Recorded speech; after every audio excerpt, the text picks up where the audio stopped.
তো welcome back student. আমি তোমাদেরকে যেমন বলেছিলাম বাংলা ক্লাসের দিন যে আমি এর পরে ক্লাসটা নিয়ে আসতে চলেছি আমাদের পরিবেশ, ক্লাস 5-এর আমাদের পরিবেশ। সেই কথা মতন আমি আজকে চলে এসেছি ক্লাস 5-এর আমাদের পরিবেশ নিয়ে। বেসিক্যালি আমাদের পরিবেশের মধ্যে অনেকগুলো সাবজেক্ট মিক্সড আছে, যেখানে জীবনবিজ্ঞান রয়েছে, ভৌতবিজ্ঞান রয়েছে, ভূগোল রয়েছে, সব সাবজেক্টের মিক্সচার তোমরা এই সাবজেক্টটাতে দেখতে পাবে। তো আজকে আমরা পড়বো আমাদের পরিবেশের ফার্স্ট লেসন মানব দেহ। ঠিক আছে, দেখো আমি বোর্ডে লিখেও দিয়েছি মানব দেহ। ঠিক আছে, তো মানব দেহের মধ্যে অনেক কিছু আছে। ঠিক আছে, তো দেখো মানব দেহের মধ্যে কি আছে। ফার্স্টে আছে হচ্ছে শরীরের বর্ম, তারপরে আছে ত্বক, কোথাও পাতলা কোথাও পুরু, অর্থাৎ বেসিক্যালি এখানে ত্বক বা চামড়ার সম্পর্কে কথা বলা হবে। তারপরে আছে ত্বকের ওপর নিচ, আবার সেটা ত্বক রিলেটেডই কথাবার্তা, ত্বকের মানে চামড়ার ওপরে কি থাকে, চামড়ার নিচে কি থাকে, সেই সম্পর্কে আমরা এই চ্যাপ্টারটাতে কথা বলবো। ঠিক আছে, তারপরে কি আছে কোঁকড়ানো ও কালো, মানে ত্বক কোথাও কোঁকড়ানো হয়ে যায়, বয়সকালে আমাদের ত্বক কুঁকড়ে যায়, আবার কারো রং কালো হয়, কারো রং ফর্সা হয়, সেই ব্যাপারটাতে এখানে বলা রয়েছে। নেক্সট আছে চুলের স্বাদক্ষণ, অর্থাৎ এখানে চুল রিলেটেড কথা হবে, বুঝতেই পারছো। তারপরে আছে হচ্ছে সজারুর কাঁটা। সজারুর কাঁটা মানে হচ্ছে সজারুর কেমন দেখতে, তার কাঁটাগুলো কেমন হয়, এই সম্পর্কে এখানে বলা হয়েছে। ঠিক আছে, তারপরে কি আছে নখের নিচের রক্ত। নখের নিচে আমাদের কি কি থাকে, নখ আমাদের কি কি করতে সাহায্য করে, নখ আমাদের কিসের কিসের হাত থেকে বাঁচায়, এই সব ব্যাপারে এখানে বলা আছে। তারপরে কি আছে ছোট হাড় ও বড় হাড়ের কথা, অর্থাৎ আমাদের শরীরে কতগুলো হাড় আছে, কোন হাড়টা ছোট কোন হাড়টা বড়, কোথা থেকে কত পর্যন্ত কী হাড় আছে, এই সব সম্পর্কে এখানে বলা আছে। ঠিক আছে, নেক্সট কি আছে দেখো অস্থি সন্ধির হিসেব নিকেশ, সেম এই হাড় রিলেটেডই কথাবার্তা বলা হবে অস্থি সন্ধিতে। তারপরে আছে পেশি নিয়ে কিছু কথা, পেশি মানে বুঝতে পারছো আমাদের শরীরে মাংসপেশি রিলেটেড কথাবার্তা এর মধ্যে বলা রয়েছে। এবং স্টেথোস্কোপে শোনা, স্টেথোস্কোপ আমরা সবাই চিনি, আমরা সবাই পরিচিত স্টেথোস্কোপের সাথে।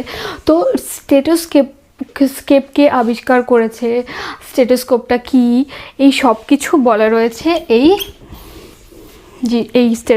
স্টেথোস্কোপ শোনার মধ্যে। ঠিক আছে, তো বেসিক্যালি আমরা এই পুরো যে ছোট ছোট টপিকগুলো রয়েছে, সেই টপিকগুলো আমরা এই মানবদেহ অধ্যায়টার মধ্যে পড়বো ইন দ্য সেন্স আমি তোমাদেরকে অনেকগুলো শর্ট কোশ্চেন এবং ব্রড কোশ্চেন পড়াবো।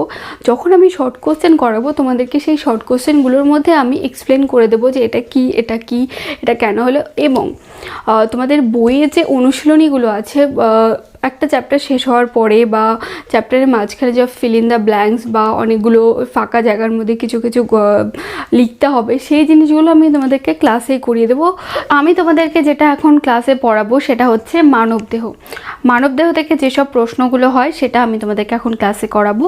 এবং প্রত্যেকটা প্রশ্ন আমি তোমাদেরকে স্ক্রিনে এই জায়গাটাতে দিয়ে দেবো, তোমরা এখান থেকে দেখে পড়বে এবং আমি ক্লাসে যেটা পড়াচ্ছি সেটা মন দিয়েও শুনবে। ঠিক আছে, প্রথম প্রশ্ন কি বলেছে, বর্মের কাজ কি? বর্মের কাজ হচ্ছে আমাদের শরীরকে আঘাতের হাত থেকে রক্ষা করা। কি বলে, আমাদের শরীরকে আঘাতের হাত থেকে রক্ষা করা। নেক্সট, চামড়া দিয়ে তৈরি হয় দুটি জিনিসের নাম লেখো। সেটা হচ্ছে জুতো এবং ব্যাগ। এছাড়া বেল্টও চামড়া দিয়ে তৈরি হয়। তোমরা অনেকেই শুনবে যে কোনো মন্দিরে গেলে আমাদেরকে বেল্ট পরে অ্যালাউ করে না, জাস্ট বিকজ সেটা হচ্ছে চামড়ার তৈরি। ওকে, নেক্সট, চামড়ার ওপরে যেসব আস্তরণ দেখা যায় তাদের নাম বলো। চামড়ার ওপরে আস্তরণ দেখা যায় হচ্ছে লোমের, আঁশের, পালকের। ওকে, মানুষদের ক্ষেত্রে আমরা লোম দেখতে পাই, চামড়ার ওপরে দেখবে লোম দেখা যায়। পশুদের ক্ষেত্রে আমরা দেখতে পাই হচ্ছে পশু ইন দ্য সেন্স পাখিদের ক্ষেত্রে আমরা দেখতে পাই হচ্ছে পালকের, আর মাছের ক্ষেত্রে আমরা দেখতে পাই হচ্ছে আঁশের আবরণ থাকে। ঠিক আছে, নেক্সট প্রশ্ন কি বলেছে, হাত ও পায়ের চামড়ার নিচে নলের মতো অংশগুলিকে কি বলে? সেগুলোকে বলা হচ্ছে শিরা। শিরা আর ধমনী আমরা জানি, শিরা হচ্ছে দূষিত রক্ত বহন করে আর ধমনী হচ্ছে বিশুদ্ধ রক্ত বহন করে। তো যেসব নলের মতো অংশগুলো থাকে আমাদের শরীরের নিচে সেটাকে বলা হচ্ছে শিরা। নেক্সট, দেহের কোন অংশের বর্ম সবথেকে মোটা, অর্থাৎ দেহের কোন অংশের আবরণ সবথেকে মোটা? পায়ের গোড়ালি। আমাদের গোটা শরীরে দেখবে সবথেকে মোটা অংশ হচ্ছে, মোটা অংশের চামড়া হচ্ছে পায়ের গোড়ালিতে থাকে, তাহলে আনসার হচ্ছে পায়ের গোড়ালি। নেক্সট, ত্বকের কটি স্তর ও কী কী? ত্বকের দুটি স্তর, একটা হচ্ছে বহিস্তক আর একটা হচ্ছে অন্তস্তক। ঠিক আছে। বহিস্তক মানে হচ্ছে বাইরের যে অংশটা থাকে সেটাকে বলা হচ্ছে বহিস্তক, আর অন্তঃস্তক মানে হচ্ছে আমাদের শরীরের ভেতরে যে অংশটা থাকে, চামড়ার যে অংশটা থাকে সেটা হচ্ছে অন্তঃস্তক। ঠিক আছে, নেক্সট কি আছে দেখব। চামড়ার নিচে কি থাকে? চামড়ার নিচে শিরা, নার্ভ, রক্ত, মাংসপেশি এই সব কিছু থাকে। ঠিক আছে, সেটা তোমরা সবাই জানো। আমাদের মানুষদের শরীর বড়, আর আমাদের মানুষদের শরীর বলো আর পশু পাখির শরীর বলো, সবার শরীরের নিচেই এই সব জিনিসগুলোই থাকে।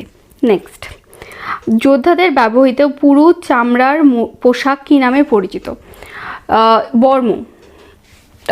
এখনকার দিনে যেমন বুলেট প্রুফ জ্যাকেট বেরিয়েছে, যখন সেনারা যুদ্ধে যায় তারা ওটা পরে। তো আগেকার দিনে যখন যারা যুদ্ধ করতো, প্রজাদের রাজাদের হয়ে যারা যুদ্ধ করতো, তারা একটা মোটা আস্তরণের মতন পোশাক পরতো যাতে তাদের শরীরে কোনো কিছুর আঘাত না লাগে। সেটাকে আমরা বলি হচ্ছে বর্ম, যেটা তৈরি হয় পশুদের চামড়া দিয়ে। ঠিক আছে, নেক্সট, কোন প্রাণীর চামড়া সবথেকে মোটা? গন্ডার। এটা আমরা প্রায়শই বলে থাকি যে তোর কথা কি কোনো কানে যাচ্ছে না, তোর কি গন্ডারের চামড়া, মানে তোর কি কোনো লজ্জা নেই, এরকম বলতে বোঝাই আমরা যে গন্ডারের চামড়া সবথেকে মোটা। ঠিক আছে, নেক্সট, চামড়ার ওপরের স্তরটি কি? চামড়ার ওপরের স্তরটি কি? মরা ও রক্তবিহীন। নেক্সট কি বলেছে? চামড়ার রঙের জন্য দায়ী কে? চামড়ার রঙের জন্য দায়ী হচ্ছে মেলানিন নামক এক ধরনের রঞ্জক। কি বললাম স্পেলিংটা? মেলানিন, ময়কার লয়াকার নরস্য ন, মেলানিন নামে এক ধরনের রঞ্জক পদার্থ। ঠিক আছে, নেক্সট, মেলানিন কি রোগ আটকাতে সাহায্য করে? এটি হচ্ছে আমাদের ত্বকের ক্যান্সার আটকাতে সাহায্য করে। নেক্সট, সূর্যরশ্মি আমাদের কোন ভিটামিন তৈরিতে সাহায্য করে? সূর্যরশ্মি আমাদের ভিটামিন ডি তৈরিতে সাহায্য করে। এটা আমরা ছোটোবেলায় পড়েছি। আমরা যখন ছোট থাকি আমাদেরকে মানে আমরা যখন ছোট ছিলাম তখন আমাদেরকে ছোটোবেলায় সূর্যের নিচে রেখে তেল মাখানো হতো, যাতে সূর্য থেকে ভিটামিন ডি আমাদের শরীরে আসে এবং আমাদের শরীরটা মানে আমাদের শরীরে প্রোটিন আসে। সেই কারণে সূর্যরশ্মির থেকে আমরা ভিটামিন ডি পাই। ওকে, নেক্সট কি বলেছে? মেলানিন কি? আমরা যে নামটা শুনলাম মেলানিন, সেটা আসলে কি? এটি হচ্ছে এক ধরনের ত্বকের বর্ণ গঠনকারী এক ধরনের রঞ্জক পদার্থ। ত্বকের বর্ণ বলতে কি বোঝাচ্ছে? মানে কেউ কালো, কেউ ফর্সা। এটা কে ডিসাইড করে? নিশ্চয়ই ভগবান ডিসাইড করে পাঠায় না, এটাই ডিসাইড করে মেলানিন নামে এক ধরনের রঞ্জক পদার্থ। যার শরীরে মেলানিন বেশি সে হচ্ছে কালো, আর যার শরীরে মেলানিন কম সে হচ্ছে সাদা। নেক্সট, কাদের চামড়া দিয়ে জুতো ও ব্যাগ তৈরি হয়? একটু আগে আমরা দেখলাম যে চামড়া দিয়ে কি তৈরি হয়, তো ব্যাগ আর জুতো দেখেছিলাম। তো কাদের চামড়া দিয়ে ব্যাগ জুতো তৈরি হয়? গরু এবং ছাগলের চামড়া দিয়ে ব্যাগ ও জুতো তৈরি হয়। ওকে, নেক্সট, ত্বককে স্পর্শেন্দ্রিয় কেন বলে? এটা খুব ভালো প্রশ্ন। ত্বককে কেন স্পর্শেন্দ্রিয় বলে? কারণ ত্বককে ব্যথা দিলে বা চিমটি কাটলে ত্বক সেটা অনুভব করতে পারে, মানে ত্বক সেটা ফিল করতে পারে। সেই জন্য ত্বককে স্পর্শ ইন্দ্রিয় বলা হয়, যাতে ত্বককে যাতে স্পর্শ করলে ত্বক সেটা ফিল করতে পারে। ওকে, নেক্সট, ঘামে কি থাকে? এটা ভীষণ ইজি। ঘামে নুন আর বজ্র পদার্থ থাকে। নুন তো আমরা সবাই জানি ঘামে থাকে, এবং তার সাথে বজ্র পদার্থও থাকে। নেক্সট প্রশ্ন কি বলেছে? মানুষের ক্ষেত্রে বা মানুষের দেহে হাড়ের সংখ্যা কি? মানুষের দেহে হাড়ের সংখ্যা হচ্ছে 206টি। একটু শিশু যখন জন্মগ্রহণ করে তার শরীরে 305টি হাড় থাকে, এবং পরবর্তীকালে যখন তারা আস্তে আস্তে বড় হয় প্রত্যেকটি হাড় একটির সাথে একটি হাড় জোড়া লেগে একটি পরিণত মানুষের হাড়ের সংখ্যা হয় 206টি। ওকে, নেক্সট প্রশ্ন, শিশুদের দেহে কটি হাড় থাকে? এক্ষুনি বললাম শিশুদের দেহে 305টি হাড় থাকে। অস্থি কথার অর্থ কি? অস্থি কথার অর্থ হচ্ছে হাড়। হাড়ের জোড়কে কি বলে? হাড়ের জোড়কে বলা হচ্ছে অস্থিসন্ধি, অর্থাৎ হচ্ছে একটি হাড়ের সাথে একটি হাড় যেখানে যোগ হচ্ছে সেই জায়গাটাকে বলা হচ্ছে অস্থিসন্ধি। ওকে, দেখো একটি হাড়, এটা মনে করো একটি হাড়, এটা একটি হাড়, এই যে এখানে যে যোগ হচ্ছে এটাকে বলা হচ্ছে অস্থিসন্ধি।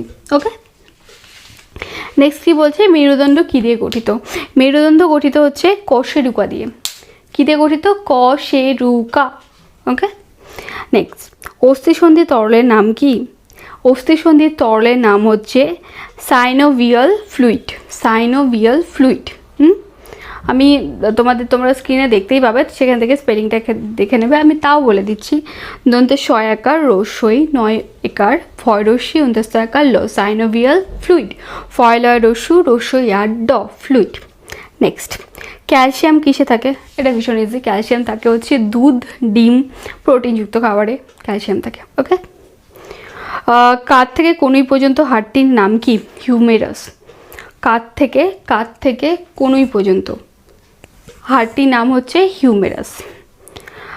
পায়ের একটি হাড়ের নাম লেখো। পায়ের যে কোনো একটি হাড়ের নাম হচ্ছে টিবিয়া। মানুষের হাতের কনুই থেকে কবজি পর্যন্ত হাড়ের নাম কি? রেডিয়াস ও আলনা।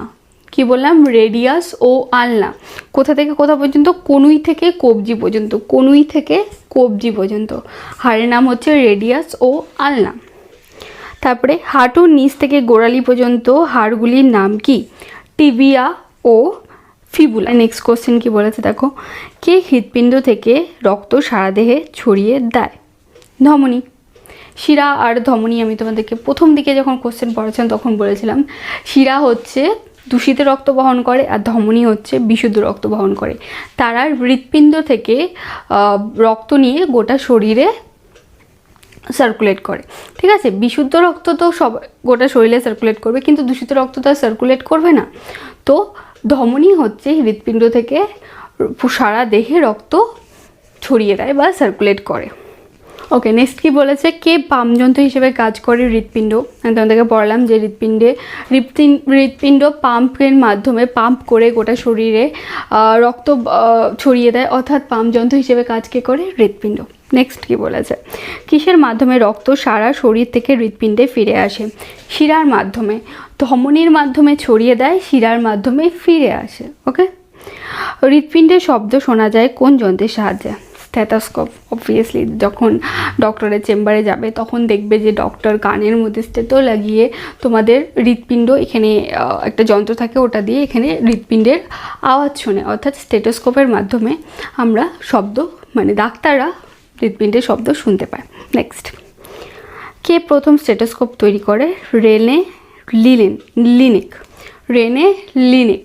ওকে, স্পেলিংটা রয়কার নয়কার, রেনে লিনেক, ললসি নয়কার লিনেক। ওকে, নেক্সট, কি রক্তের সাথে গুলে আক্রান্ত স্থানে পৌঁছায়? ওষুধ। অবভিয়াসলি আমাদের কোথাও কেটে গেলে বা কোথাও কোনো অসুখ হলে আমরা ওষুধ খাই, ওষুধটা রক্তের সাথে মিলে যায় এবং সেটা আক্রান্ত স্থানে পৌঁছায় এবং আমরা তাড়াতাড়ি সুস্থ হয়ে যাই। নেক্সট, হৃৎপিণ্ডের কাজ কি? হৃৎপিণ্ডের কাজ কি? পাম্প করে গোটা শরীরে রক্ত ছড়িয়ে দেওয়া। নেক্সট, আজ থেকে কত বছর আগে স্টেথোস্কোপ তৈরি হয়? আজ থেকে প্রায় 200 বছর আগে স্টেথোস্কোপ তৈরি হয়। ওকে, নেক্সট কোশ্চেন কি বলেছে, প্রথমে স্টেথোস্কোপ কী দিয়ে তৈরি করা হয়েছিল? প্রথমে স্টেথোস্কোপ তৈরি করা হয়েছিল কাগজ দিয়ে, তারপরে সেটা মজবুত করার জন্য তৈরি করা হয়েছিল কাঠ দিয়ে, এবং ফাইনালি একটা ব্যবহারযোগ্য স্টেথোস্কোপ তৈরি করা হয়।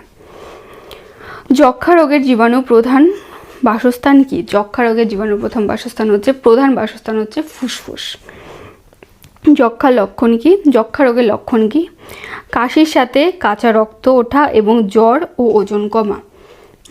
কি বললাম? কাশির সাথে কাঁচা রক্ত ওঠে এবং জ্বর হয় এবং ওজনটাও কমে যায়। বিসিজি টিকা যে রোগে কার্যকরী সেটি কি? বিসিজি টিকা কোন রোগের জন্য দেওয়া হয়? যক্ষা রোগের জন্য। নেক্সট, জলবসন্ত রোগের বাহক কি? অর্থাৎ জলবসন্ত কি বাহিত রোগ? এটা হচ্ছে বায়ুবাহিত রোগ। ঠিক আছে, জলবসন্ত বায়ুবাহিত রোগ। নেক্সট, থুতু থেকে কি রোগ ছড়ায়? যক্ষা। সো যেখানে সেখানে থুতু ফেলবে না। ওকে, তারপরে কি জল পান করলে কলেরা রোগ হয়? দূষিত জল পান করলে কলেরা রোগ হয়, তাই কি না? আমরা মিনারেল ওয়াটারের জল কেন খাই বাইরে থেকে? কারণ আমাদের সবারই ভয় লাগে যে আমরা যদি কোথাও কোনোভাবে আক্রান্ত হয়ে যাই জল খাওয়ার ফলে, সিলপ্যাক জল না খেয়ে বা বাজে জল খেয়ে, তো এই দূষিত জল পান করলে কলেরা রোগ হয়, ঠিক আছে? তাই আমরা সবসময় ট্রাই করি যতটা ফ্রেশ ওয়াটার খাওয়া যায় সেটা খাওয়ার। ওকে, নেক্সট, হাঁচির সাথে কোন জীবাণু বাতাসে চলে যেতে পারে? ইনফ্লুয়েঞ্জার। হাঁচি দেওয়ার সময় ইনফ্লুয়েঞ্জার বাতাসে ছড়িয়ে যেতে পারে, তো হাঁচি দেওয়ার সময় সবসময় নাকের সামনে হাত দিয়ে হাঁচি দেবে। ওকে, নেক্সট প্রশ্ন কি আছে? জীবাণু কাকে বলে? জলে, স্থলে, বাতাসে প্রায় সব জায়গায় অবস্থানকারী অতি ছোট বা আণুবীক্ষণিক জীবদের বলা হচ্ছে জীবাণু। অর্থাৎ যেই জীবগুলোকে আমরা খালি চোখে দেখতে পাই না, মাইক্রোস্কোপের নিচে রাখলে যে জীবগুলোকে দেখা যায় সেগুলোকে বলা হচ্ছে জীবাণু। নেক্সট, DOTS অর্থাৎ ডটস কথাটির অর্থ কি? Directly observe treatment short course. Okay, directly observe treatment short course. Next কি বলেছে? কবে যক্ষা রোগের জীবাণু আবিষ্কৃত হয়? আজ থেকে প্রায় 130 বছর আগে। কবে হয়েছিল? আজ থেকে প্রায় 130 বছর আগে। নেক্সট, টিকা কথাটির অর্থ কি? প্রতিষেধক। এটা সবাই জানে যে টিকা কথাটির অর্থ হচ্ছে প্রতিষেধক। নেক্সট, BCGর পুরো কথাটি কি? ব্যাসিলাস কালসেট গুয়েলিন। ব্যাসিলাস কালমেট গুয়েলিন। BCG কথার অর্থ হচ্ছে ব্যাসিলাস কালমেট গুয়েলিন। নেক্সট, ORS কথাটির পুরো অর্থ কি? Oral rehydration solution. ORS কথাটির পুরো অর্থ কি? Oral rehydration solution. এবার আমরা পড়ব 2 বা 4 নম্বরের প্রশ্ন, যেগুলো পরীক্ষায় আসে 2 বা 4 নম্বরের প্রশ্ন হিসেবে, সেই টাইপের কিছু প্রশ্ন আমরা দেখে নেব মানবদেহ অধ্যায় থেকে, ঠিক আছে? প্রথম প্রশ্ন দেখছি, চামড়াকে শরীরের বর্ম বলা হয় কেন? আমরা শর্ট কোশ্চেন পড়ার সময় দেখলাম যে কাকে শরীরের বর্ম বলা হয়, সেখানে বলা হয়েছে চামড়াকে শরীরের বর্ম বলা হয়। কিন্তু কেন চামড়াকে শরীরের বর্ম বলা হয় সেটা এখন আমরা পড়ব। কি বলেছে? বর্মের প্রধান কাজ হচ্ছে বাইরের আঘাত থেকে শরীরকে রক্ষা করা। মানব দেহে চামড়াও বাইরের আঘাত থেকে শরীরের ভেতরে যে মাংসপেশি, নার্ভ, শিরা এগুলো রয়েছে তাদেরকে রক্ষা করে। এছাড়াও সূর্যের অতিবেগুনি রশ্মি থেকেও দেহকে রক্ষা করে। তাই চামড়াকে দেহের বর্ম বলা হয় বা আবরণ বলা হয়। ঠিক আছে, বুঝতে পারলে এই কোশ্চেনের আনসারটা? নেক্সট কি বলেছে? ফোসকা কি? ফোসকা এই কথাটার সাথে আমরা ভীষণভাবে রিলেটেড, কারণ আমরা রান্না করতে গেলে কোথাও যদি তেল লেগে যায় বা তেল এসে ছিটকে পড়ে সেখানে ফোসকা হয়ে যায়, বা কোথাও ছ্যাঁকা খেলে আমরা ফোসকা পাই। তো এই ফোসকাটা আসলে কি? ফোসকা হচ্ছে আগুনের তাপে অথবা গরম তেল চামড়ার বা ত্বকের ওপরে পড়লে ত্বকের ওপরের স্তর গরম হয়ে নিচের স্তর থেকে জলীয় তরল বেরিয়ে এসে ওপরে এবং নিচের স্তরে একটা ফোলা হয়ে যায়, মানে ফোলা অংশ হয়ে যায়। সেই অংশটিকে বলা হয় হচ্ছে ফোসকা। অর্থাৎ যখন আমরা কোথাও আঘাত পাই, মানে কোথাও এসে তেল ছিটকে যায়, তখন সেই অংশে কিছুটা অংশ ফুলে যায়, ওপরের অংশ এবং ত্বকের নিচের অংশ কিছুটা ফুলে যায় এবং সেখানে একটা জল জমাট বাঁধে, সেটাকে বলা হয় ফোসকা। ঠিক আছে, নেক্সট হচ্ছে মেলানিনের কাজ কি? এই যে এত মেলানিন পড়ছি, সেটার কাজ কি? আমি তোমাদেরকে শর্ট কোশ্চেন পড়ানোর সময় বুঝিয়েছিলাম যে মেলানিন হচ্ছে ত্বকের বর্ণ নির্ধারণ করে, অর্থাৎ কোনো মানুষ কালো হবে না ফর্সা হবে এটা ডিসাইড করে হচ্ছে মেলানিন নামক রঞ্জক। কিন্তু এটা একটু ডিটেলসে পড়তে হবে। কি বলেছে দেখো, মেলানিন প্রধান কাজ হচ্ছে ত্বকের বর্ণ বা রং গঠন করা। এছাড়াও সূর্যের অতিবেগুনি রশ্মি শোষণ করে দেহের ক্যান্সারের হাত থেকেও প্রতিরোধ করে এবং সূর্যালোকের প্রভাবে মেলানিনের গঠন হয়। কিভাবে মেলানিন গঠন হয়? সূর্যালোকের প্রভাবে মেলানিন আমাদের শরীরে গঠন হয়। ঠিক আছে, নেক্সট, বজ্রবস্তু কথাটির অর্থ কি? একটি উদাহরণ দাও। বজ্রবস্তু বলতে আমরা কি বুঝি? কোনো গার্বেজ বা কিছু বজ্র পদার্থ আমরা যেটা বলি, গার্বেজ পড়ে থাকা বজ্র পদার্থ পড়ে আছে, কিন্তু বজ্রবস্তু আমরা কি বলি? যেসব বস্তু দেহের পক্ষে ক্ষতিকারক, যা প্রাণীদের দেহ থেকে বেরিয়ে যায় এবং উদ্ভিদ দেহে জমা থাকে, তাদেরকে বলা হয় বজ্রবস্তু। যেমন হচ্ছে ইউরিয়া, রাইট?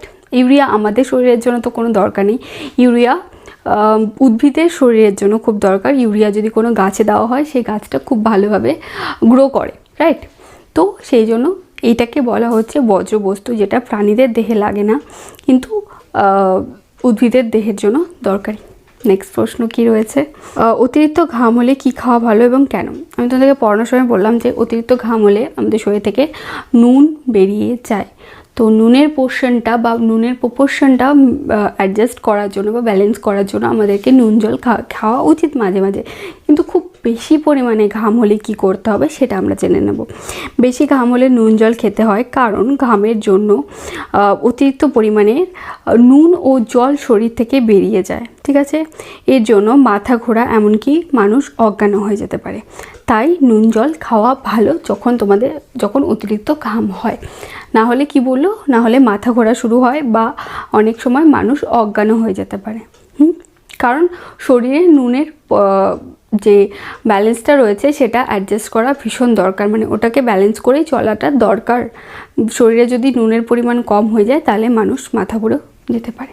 নেক্সট, লিপ্তপদ কাদের বলে? লিপ্তপদ কাদের বলে কি বলেছে, হাঁস, ব্যাঙ এবং অন্যান্য কিছু জলজ প্রাণী সাঁতারের সুবিধার জন্য পেছনের পায়ের আঙ্গুলগুলি চামড়ার আবরণ বেষ্টিত হয়, এদের লিপ্তপদ বলে। সবাই দেখেছো হাঁসের পা বা ব্যাঙের পা একদম এরকম কেমন একটা, মানে চামড়ার সাথে পা অ্যাডজাস্ট করা, মানে পা একদম লাগানো, কারণ ওটার সাহায্যে ওরা সাঁতার কাটতে সুবিধা হয়। সেই জন্য এইসব প্রাণীদেরকে বলা হচ্ছে লিপ্তপদ প্রাণী, ঠিক আছে? নেক্সট, নখ কি? নখ তো আমরা সবাই জানি আমাদের শরীরে থাকে নখ, যেটা কাটলে আমাদের ব্যথা লাগে না, রাইট? তারপরে ডিটেলসে, বিভিন্ন প্রাণীসহ মানুষের হাতে ও পায়ে ডগার ওপরে শক্ত কেরাটিন নামের প্রোটিন দিয়ে গঠিত শক্ত অংশটিকে বলা হয় নখ।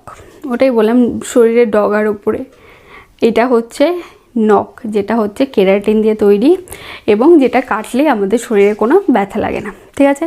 নেক্সট, শিকারী প্রাণীদের নখ কেমন হয় এবং এটি তাদের কিভাবে সাহায্য করে? শিকারী প্রাণীদের নখ হচ্ছে ছুচালো হয়, শক্ত হয় এবং বাঁকানো হয়, এরকম নখ হয়, এরকম নখ, ঠিক আছে? আমাদের নখ যেমন স্ট্রেট, ওদের নখটা বাঁকানো হয় আর ওটা ভীষণ শক্ত হয়, রাইট?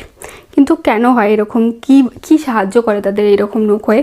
বেশিরভাগ প্রাণী তাদের নখ দিয়ে শিকার ধরতে এবং ওড়ার জন্য সাহায্য করে। শিকার ধরতে এরকম করে শিকারের উপরে কাবলা দিয়ে পড়লে শিকার আর নড়তে পারে না, সেই জন্য তাদের নখটা ভীষণ শক্ত হয় এবং বেঁকানো হয়, যাতে শিকারের ওপর গিয়ে ভালো মতন পড়তে পারে এবং ওড়ার সময় তাদেরকে অনেক সময় সাহায্য করে। নেক্সট প্রশ্ন কি বলেছে, হাড় বা অস্থি বলতে কি বোঝো? হাড় তো আমরা সবাই জানি, আমাদের শরীর তো পুরোটা হাড় দিয়েই তৈরি, ওকে? মানুষের শরীরে 206টি হাড় আছে, আমি পড়িয়েছিলাম, এবং শিশুদের শরীরে কটি হাড় থাকে? 305টি হাড়, ওকে? এবার দেখি ডিটেলসে হাড় কাকে বল। ক্যালসিয়াম, ফসফরাস এই উপাদানে তৈরি যে শক্ত যোগকলার কোষগুলি মেরুদণ্ডী প্রাণীদের দেহের ভেতরে কাঠামো গঠন করে তাদের বলা হচ্ছে হাড় বা অস্থি। মানে শক্ত এক ধরনের অংশ যেটা আমাদের শরীরে কাঠামো গঠন করে, সেটাকে বলা হচ্ছে হাড় বা অস্থি। নেক্সট, মানুষের কঙ্কাল তন্ত্রী গঠনকারী উপাদানগুলি কি কি? মানুষের কঙ্কাল তন্ত্রী গঠনকারী উপাদানগুলি হচ্ছে মাথা, বুক, মেরুদণ্ড, হাত ও পায়ের হাড়, বিভিন্ন পেশি, কলন্তরা আর হচ্ছে লিগামেন্ট, ওকে? নেক্সট, মানুষের কঙ্কালে কোন কোন হাড় থাকে? এটা থাকে হচ্ছে মাথার হাড় বা করটি, মেরুদণ্ডের হাড় বা ভার্টিব্রা, আর হচ্ছে পাঁজরের হাড় বা কাঁধের হাড়, দু হাত ও দু পায়ের হাড় থাকে মানুষের কঙ্কালে। যখন মানুষকে মাটির তলায় দিয়ে দেওয়া হয় তখন দেখবে, যখন অনেক বছর পরে যদি তোলা হয় তাকে, তখন দেখবে শুধু হাড়ই থাকে, সেখানে শুধু পায়ের হাড় থাকে, হাতের হাড় থাকে, বুকের যে ফুসফুসটা থাকে সেটার হাড় থাকে, আর মাথার হাড় থাকে, ঠিক আছে? বেশি হাড় কিন্তু, আর বাকিটা তো সব মাংস দিয়ে ভর্তি। তো এই কটা হাড়ই নর্মালি আমরা দেখতে পাই, ওকে? নেক্সট, অস্থি ক প্রকার ও কী কী? অস্থি হচ্ছে 3 প্রকার, সচল অস্থি, অচল অস্থি আর হচ্ছে আংশিক সচল অস্থি। আংশিক সচল মানে কিছুটা সচল অস্থি, ঠিক আছে? পেশি কি? এটি কয় প্রকার ও কী কী? বিভিন্ন প্রোটিন তন্তু ও কোষ দিয়ে গঠিত যে সংকোচনশীল কলা সমান্তরাল থেকে প্রাণীদের চলন গমন ও বিভিন্ন অঙ্গের কাজে সাহায্য করে তাদের বলা হচ্ছে পেশি। আমাদের চলাফেরাতে যে সাহায্য করে, আমাদের দেহের ভেতরে থেকে আমাদের চলাফেরাতে যে সাহায্য করে তাকে বলা হচ্ছে পেশি। তো পেশি কয় প্রকার? পেশি হচ্ছে 3 প্রকার, অস্থিপেশি বা কঙ্কাল, অনিচ্ছক পেশি বা অরেখ্য পেশি, আর হচ্ছে হৃৎপেশি, ওকে? 3 প্রকার কি বললাম? অস্থিপেশি বা কঙ্কাল, অনিচ্ছিক বা অরেখপেশী আর হচ্ছে হৃৎপেশী। নেক্সট, স্টেথোস্কোপ কাকে বলে? এতক্ষণ ধরে আমরা অনেকবার স্টেথোস্কোপের নামটা পড়েছি। তো স্টেথোস্কোপ হচ্ছে ডাক্তারের কাছে গেলে ডাক্তার যে কানের মধ্যে যন্ত্রটা দিয়ে আমাদের হৃৎপিণ্ডের আওয়াজ শুনতে পায় বা হৃৎপিণ্ডের কন্ডিশন কেমন সেটা জানতে পারে, সেটা হচ্ছে স্টেথোস্কোপ। এটাকে আমরা ভালো ভাষায় কী বলবো? ছোট ফানেলের মতন নল লাগানো এক ধরনের যন্ত্রের সাহায্যে হৃৎপিণ্ডের শব্দ শোনা যায়, একে বলা হচ্ছে স্টেথোস্কোপ। ওকে, নেক্সট, রক্তবাহ কাকে বলে? এটি কয় প্রকার ও কী কী? রক্তবাহ হচ্ছে যেসব রক্তনালীর মাধ্যমে হৃৎপিণ্ড দিয়ে রক্ত সারা দেহে ছড়িয়ে পড়ে এবং সারা দেহের রক্ত হৃৎপিণ্ডে এসে জমা হয়, তাকে বলা হচ্ছে রক্তবাহ। তো এটি কয় প্রকার? এটি হচ্ছে 2 প্রকার, শিরা ও ধমনী। অর্থাৎ ধমনীর মাধ্যমে, আমি তোমাকে বললামই যে ধমনীর মাধ্যমে রক্ত হচ্ছে সারা দেহে ছড়িয়ে পড়ে এবং শিরার মাধ্যমে সেসব রক্ত হৃৎপিণ্ডে এসে জমা হয়। ঠিক আছে, নেক্সট, ধমনী কি?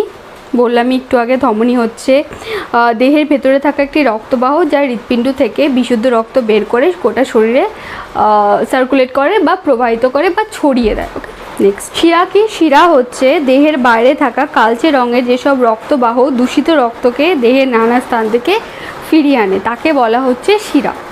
নেক্সট কি বলেছে? বায়ুবাহিত কয়েকটি রোগের নাম লেখো। এটা হচ্ছে চিকেন পক্স, যক্ষা, এগুলো হচ্ছে বায়ুবাহিত রোগ।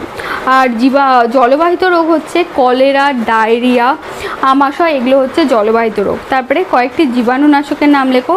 Bleaching powder, DDT, iodine, Dettol, এগুলো হচ্ছে জীবাণুনাশক। ঠিক আছে, এর পরের প্রশ্ন কি বলেছে? টিকা দান কাকে বলে? দেহের নির্দিষ্ট রোগের বিরুদ্ধে প্রতিষেধক প্রবেশ করানোকে বলা হয় টিকাদান। এটা সিম্পল ভাষায় আছে, তোমার যদি কোনো অসুখ হয় সেই অসুখের বিরুদ্ধে সেই অসুখটা যাতে ঠিক হয়ে যায় তার জন্য একটা যে ওষুধটা তোমার শরীরে প্রবেশ করা হয় তাকে বলা হচ্ছে টিকাদান।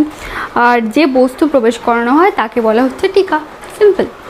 তারপরে কি আছে? কলেরার লক্ষণ কি? কলেরা হলে আমাদের কি হয়? কলেরা রোগ হলে তাদের পটি বা পায়খানা ভীষণ পাতলা হয় এবং তার সাথে বমিও হয়, কিন্তু জ্বর হয় না। ঠিক আছে, নেক্সট, ওআরএস কি কাজে লাগে? এটি কিভাবে তৈরি করা হয়?